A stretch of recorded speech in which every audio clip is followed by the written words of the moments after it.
Hello, praise the lord. అందరు బాగున్నారా? చాలా సంతోషం మిమ్మల్ని అందరినీ చూడడం. ప్రత్యేకంగా దేవుని కృపను బట్టి మీ అందరి ప్రార్థన వల్ల క్షేమంగా దేవుడు నన్ను మరలా అట్లాంటా తీసుకొని వచ్చారు. Thank you for all your prayers. మీ అందరి ప్రార్థనలు బట్టి ప్రత్యేకమైన వందనాలు. అందరూ లైవ్కి వచ్చేస్తే మనం ప్రారంభించుకుందాం. చాలా సంతోషం. ప్రభువుని ఆరాధించడానికి, స్తుతి చెల్లించడానికి ఆయన సన్నిధికి వస్తున్నటువంటి మీరందరూ జుంటే తేనె దారుల కన్నా మధురమైనటువంటి దేవుని మాటలు, బంగారం కంటేను మేలిమి బంగారం కంటేను కోరదగినటువంటి దేవుని మాటలు ఈ విధంగా ప్రతిరోజు లైవ్ ద్వారా మీరు వీక్షిస్తున్నందుకు ప్రత్యేకమైన వందనాలు తెలియపరుస్తున్నాను. కనుక దయచేసి అందరూ కూడా లైవ్లో జాయిన్ అయిపోతే మనం ప్రారంభించుకుందాం. Right wonderful.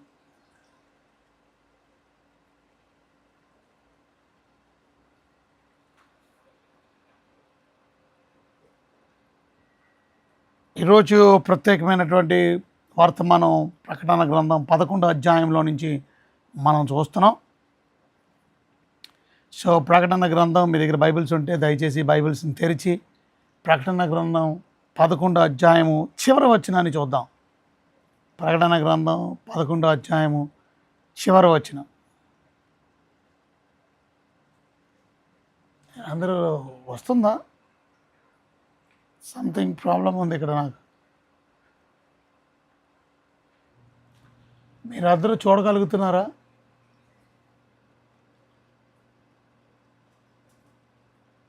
I don't know whether you're watching or not.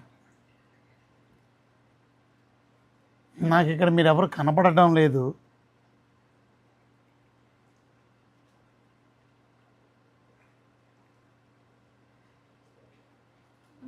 చాలా సంతోషం.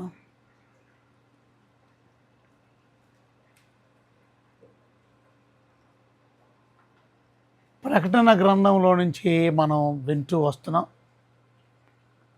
ప్రకటన గ్రంథం 11వ అధ్యాయము చివరి వచనం.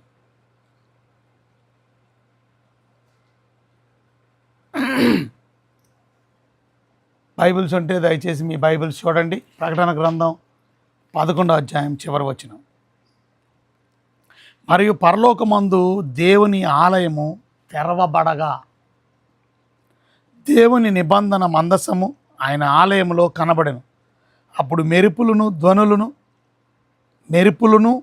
ధ్వనులను ఉరుములను భూకంపములను గొప్ప వడగండ్లను పుట్టెను. కనుక దేవుని ఆలయము తెరవబడగా దేవుని నిబంధన మందసము ఆయన ఆలయములో కనబడెను. అప్పుడు మెరుపుల ధ్వనులను ఉరుముల ధ్వనులను భూకంపములు వడగండ్లను పుట్టెను. సో పరలోకములో దేవుని ఆలయము గురించి మనం చూస్తున్నాం. సో పరలోకంలో దేవుని ఆలయం. సో ఈ ఆలయంలో ప్రత్యేకంగా మనం చూస్తే నిబంధన మందసం కూడా ఉన్నట్టు మనం చూస్తున్నాం. ఒకసారి పరిశుద్ధమైన బైబిల్ గ్రంథంలో నుంచి మీతో నేను ఎక్కడెక్కడ మనకి ఆలయం కనబడిందో ప్రకటన గ్రంథంలో ఒకసారి మీకు చూపించే ప్రయత్నం చేస్తాను.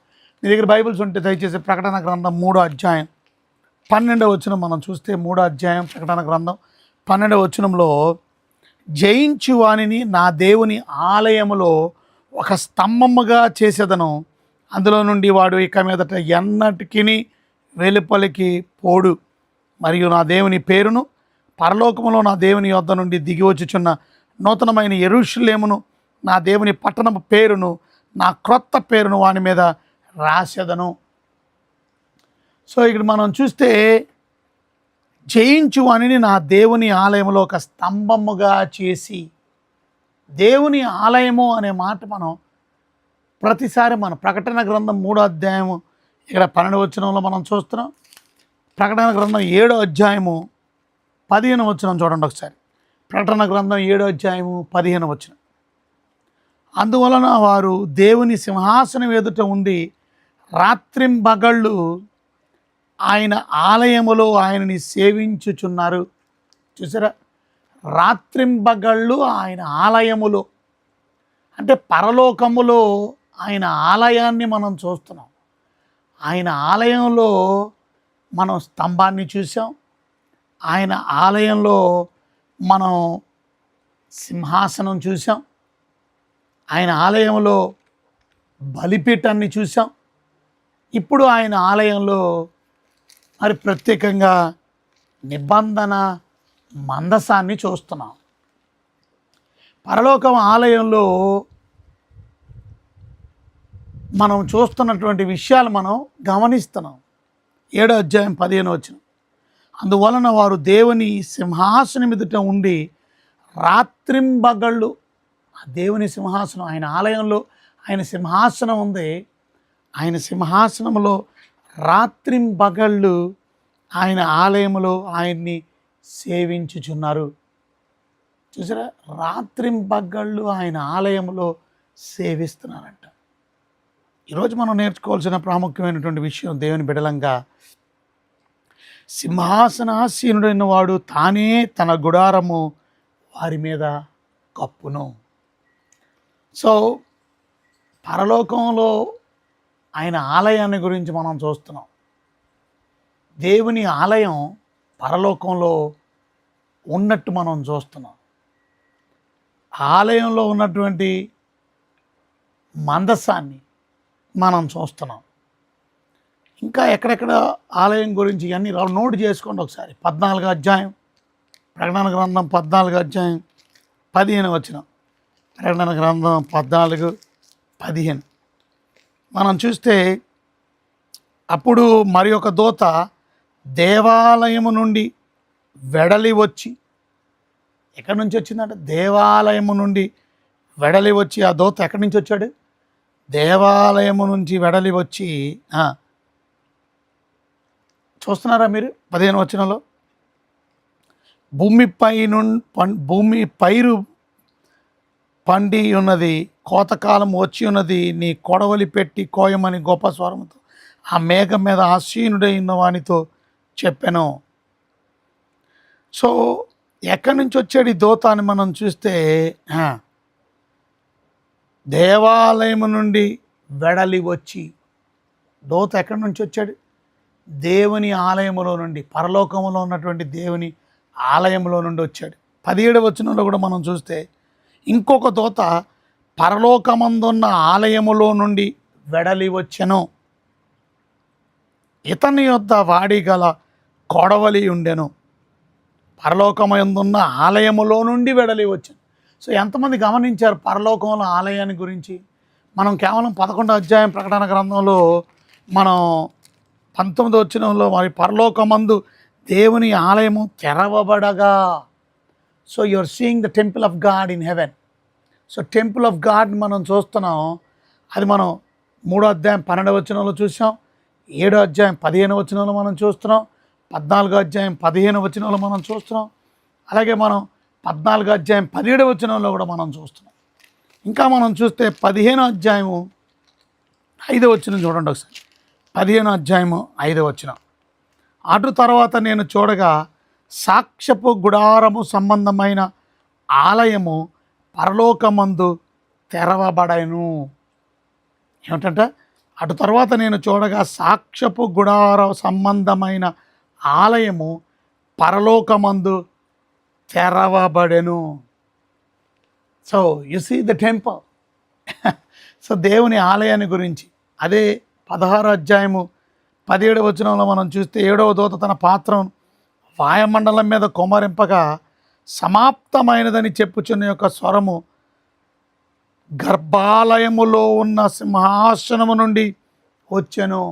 గర్భాలయములోనున్న సింహాసనం, ఆలయములో గర్భాలయములో సింహాసనం, దేవుని సింహాసనం. ఆ సింహాసనములో నుండి చూసారా ఆ స్వరం వినబడిందంట.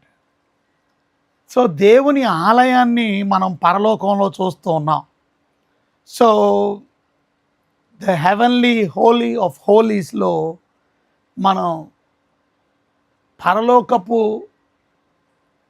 ఆలయంలో ఇప్పుడు మనం చూస్తున్నాం 11వ అధ్యాయంలో ఏంటిది? దేవుని నిబంధన మందసం కదా. దేవుని నిబంధన మందసం. అసలు దేవుని నిబంధన మందసం అంటే ఏంటి? దేవుని నిబంధన మందసం గురించి ఒకసారి నిర్గమాకాండం చూడండి. నిర్గమాకాండం 26వ అధ్యాయము 31వ వచనం. నిర్గమాకాండం 26వ అధ్యాయం చూడండి. నేను చదువుతాను 31వ వచనం నుండి నేను చదువుతాను 37 వరకు. మరియు నీవు నీల ధూమ్ర రక్తవర్ణము గల ఒక అడ్డు తెరను పేనిన సన్ననారతో చేయవలెను. అది చిత్రకారుని పని అయి కెరీబు గలదిగా ఉండవలెను. ఇంకా మనం చూస్తే తుమ్మకర్రతో చేయవలెను.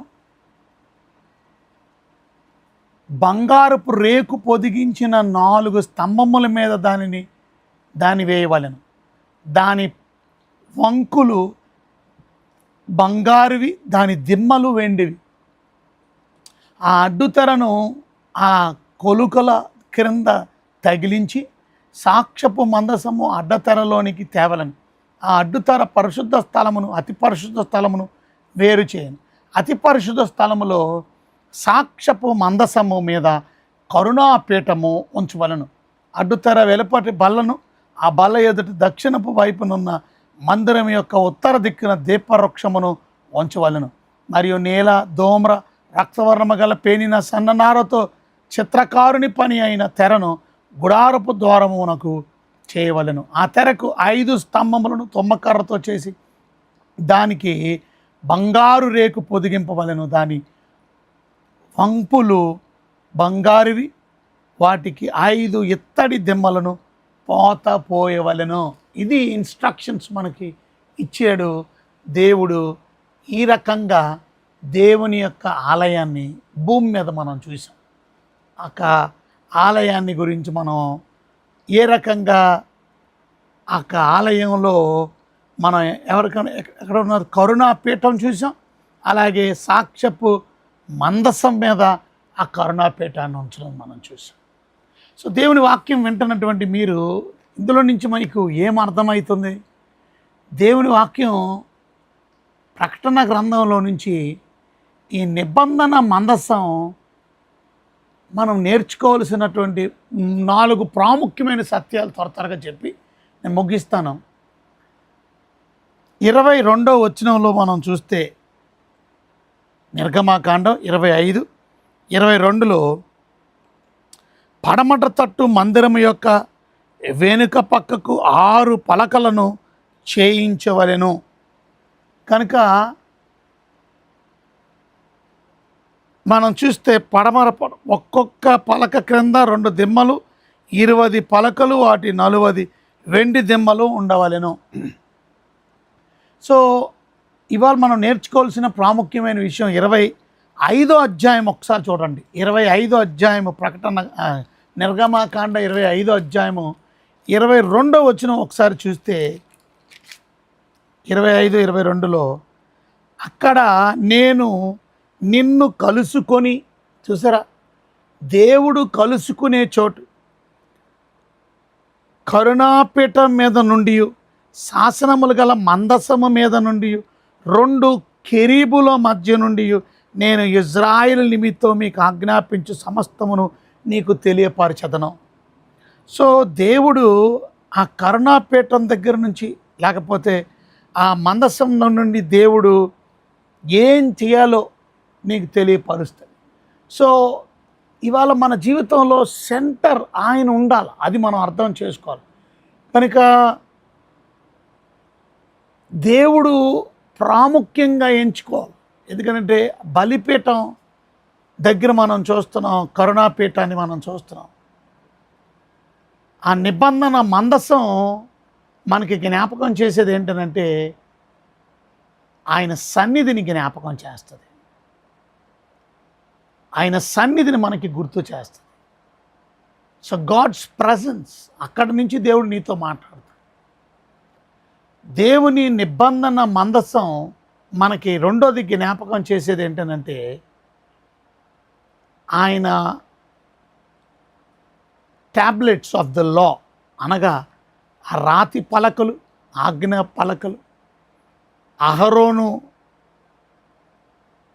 రాడ్, అహరోన్స్ రాడ్, దాని తర్వాత మన్నా, ఇవన్నీ కూడా మనకేం జ్ఞాపకం చేస్తాయి? దేవుని వాగ్దానాలు ఎప్పుడు కూడా మన జీవితంలో ఫెయిల్ అవ్వవు. ఆయన నెరవేర్చేది. Even in times of judgement, భయంకరమైనటువంటి పరిస్థితుల్లో కూడా ఆయన ఆ మందసాన్ని అక్కడ మనం చూడగలుగుతున్నాం అని అంటే ఆయన వాగ్దానాలు ఇచ్చే దేవుడు, వాగ్దానాలు నెరవేర్చే దేవుడు. సో మొదటిది మనం నేర్చుకోవాల్సింది గౌరవంతో దేవుని దగ్గర బ్రతుకుదాం. ఎందుకంటే దేవుని సన్నిధి నిజం, అది నిత్యత్వం ఉండేది. 2, ఆయన వాగ్దానాలు అనేవి మన జీవితంలో తప్పక నెరవేర్చే దేవుడు. కొన్నిసార్లు పరిస్థితులు అధ్వానంగా ఉన్నప్పటికీ కూడా మీరు దిగులు పడకూడదు, అధైర్యపడకూడదు. దేవుడు ఉన్నాడు మన పక్షాన. ఆయన మనల్ని ఎన్నడు విడవడు, ఆయన ఎనబాయడు. హెబ్రీలకు రాసిన పత్రిక 9వ అధ్యాయంలో 11వ వచనంలో మనం చూస్తే, హెబ్రీలకు రాసిన పత్రిక 9వ అధ్యాయము 11వ వచనం నేను చదువుతాను, ఒకసారి చూడండి. హెబ్రీలకు రాసిన పత్రిక 9వ అధ్యాయము 11, 12 వచనాలు.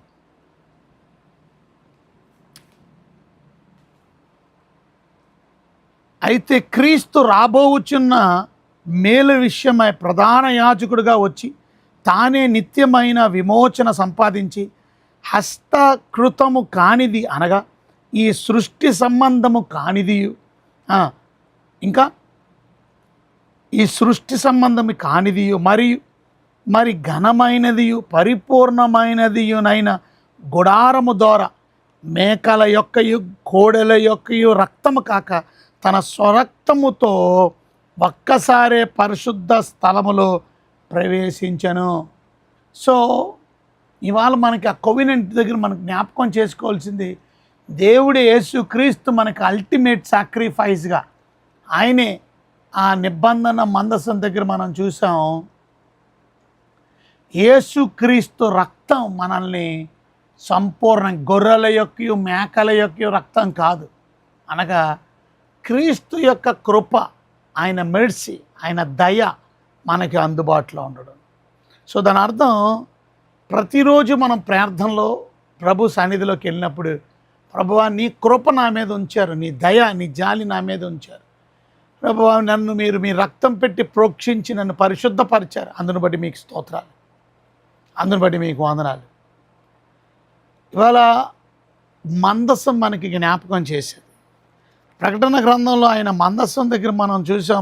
11వ అధ్యాయంలో 19వ వచనంలో పరలోకంలో దేవుని ఆలయం తెరవబడిగా ఆయన నిబంధన మందసం, ఇది మనకి గుర్తు చేసేది 3 విషయాలు.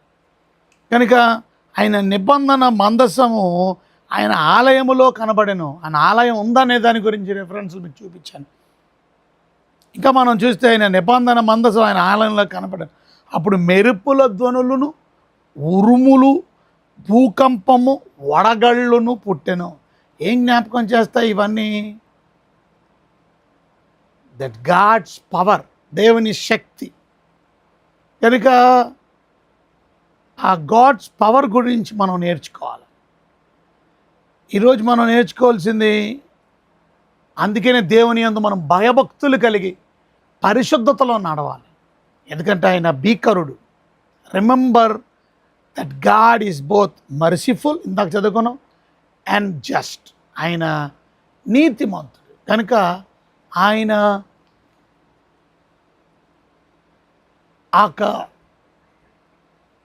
ఏమంటారు, మెరుపుల ధ్వనులు కానీ, ఉరుముల ధ్వనులు కానీ, భూకంపం కానీ, వడగళ్ళు కానీ ఏం గుర్తు చేస్తాయి? ఆయన ఎంత భీకరుడు. ఆయన ప్రేమ కలిగిన దేవుడే, జాలి కలిగిన దేవుడే, కానీ ఆయన నీతి కలిగినటువంటి దేవుడు. ఆయన నిన్ను ప్రేమిస్తున్నటువంటి దేవుడు, గుర్తుపెట్టుకో. కనుక నువ్వు నేను పరిశుద్ధంగా బ్రతకవలసిన ఆవశ్యకత ఉంది. మన ఇష్టానుసారంగా బ్రతికితే దేవుడు నీతిమంతుడైన దేవుడు, తగిన శిక్ష కూడా ఉంది అనే విషయాన్ని మర్చిపో. కనుక ప్రకటన గ్రంథంలో ఆలయాన్ని గురించి ఇంకా కొన్ని విషయాలు మనం 12 అధ్యాయంలోకి వెళ్ళకముందు నేర్చుకునే ప్రయత్నం చేద్దాం. ఇవాళ నేను కొంచెం బయటికి వెళ్ళాలా కనుక నేను తొందరగా ముగిస్తున్నాను.